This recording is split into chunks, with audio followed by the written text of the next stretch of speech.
بسم الله الرحمن الرحیم. به نام خدای بخشاینده مهربان.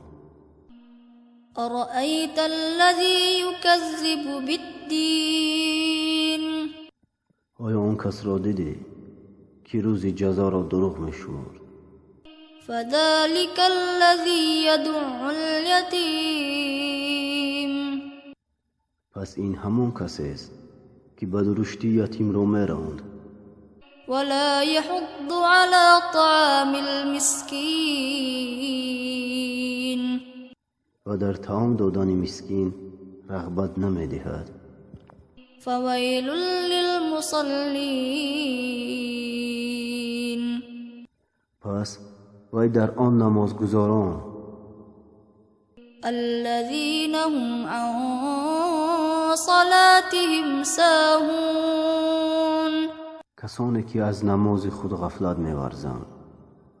الذین هم یراءون.